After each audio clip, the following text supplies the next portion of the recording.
L'Emilia-Romagna vanta 44 prodotti a marchio, una terra avvocata per il buon gusto che tutela la sua biodiversità rispettando i territori di produzione e il saper fare locale. Lungo la via Emilia, secoli di storia si intrecciano alle sapienti pratiche dei casari locali, rendendo possibile la produzione di formaggi, come il formaggio di Fosse di Sogliano, lo squacquerone di Romagna, chiamato così perché squacquera, ovvero non mantiene una forma ben coesa quando servito per il suo alto tenore di umidità. Ma anche la casciotta d'Urbino, il parmigiano reggiano, il provolone valpadana e il grana padano, altro re indiscusso dei formaggi a pasta dura prodotto nel territorio nord di Piacenza.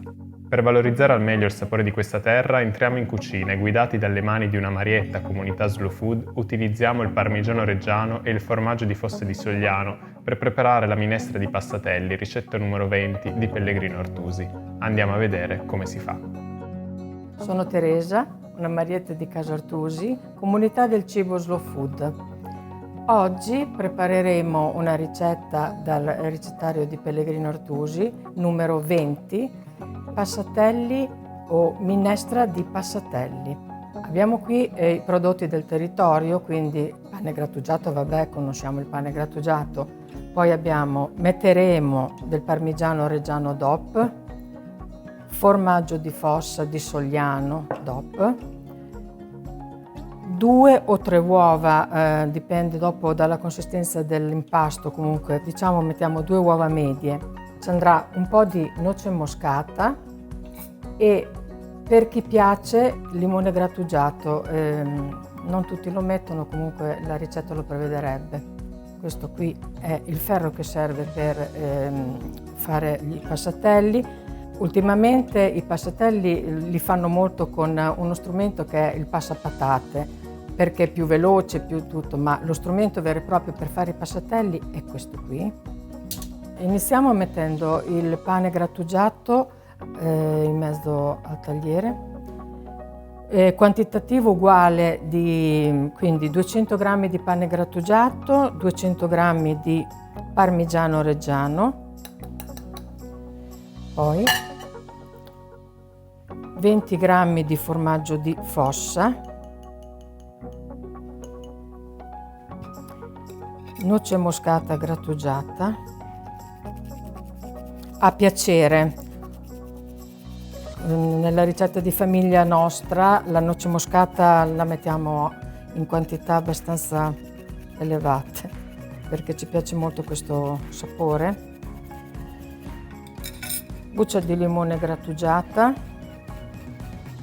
naturalmente il limone bio.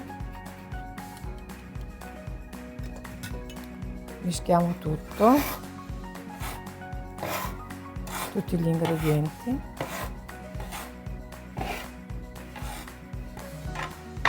Fontana. Aggiungiamo le uova.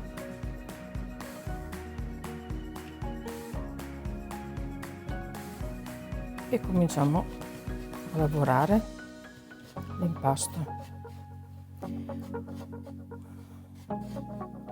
Anche questa è una ricetta che è giusta per le feste natalizie.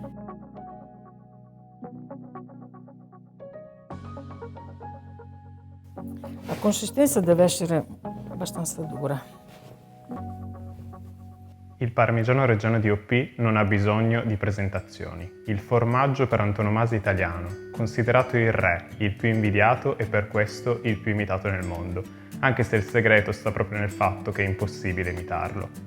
Quando parliamo di parmigiano reggiano DOP, in realtà non intendiamo un semplice formaggio. Sotto questa denominazione rientrano il lavoro e il territorio di oltre 350 caseifici che tutte le mattine producono quel formaggio che solo dopo 12 mesi di stagionatura e solo dopo un accurato test sonoro di valutazione delle forme viene impresso a fuoco, diventando il parmigiano reggiano delle nostre tavole.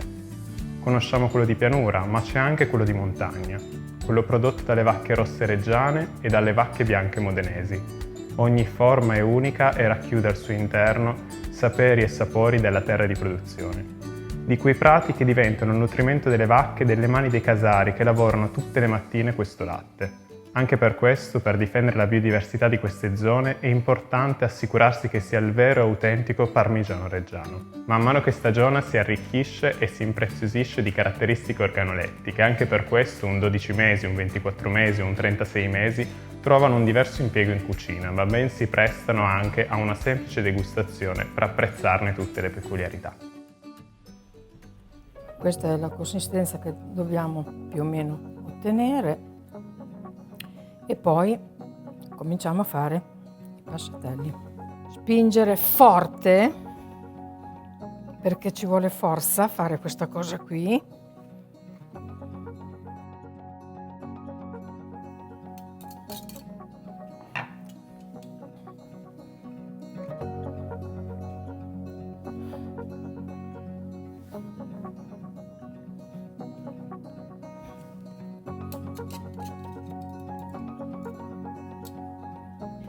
I passatelli, appena riprende il bollore il brodo, dopo averli messi giù, bisogna subito spegnere. Si cuociono subito come sentono il caldo. Li mettiamo in brodo.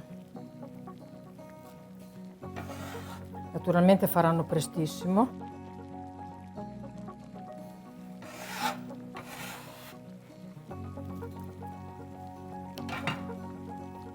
Stanno per prendere il bollore, direi che sono pronti, li togliamo,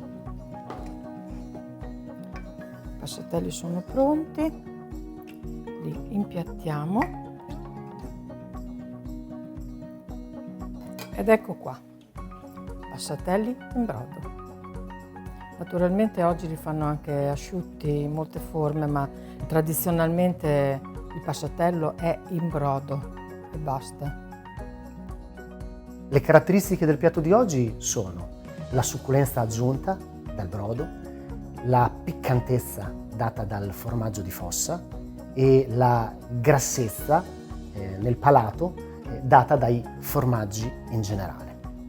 Il vino che abbiamo deciso di abbinare oggi è il Re dei Colli Piacentini, un Gutturnio, un blend di Bonarda e Barbera, dove la Bonarda, localmente detta anche croatina, rilascia il corpo, il colore, invece la parte di Barbera conferisce la freschezza, l'acidità.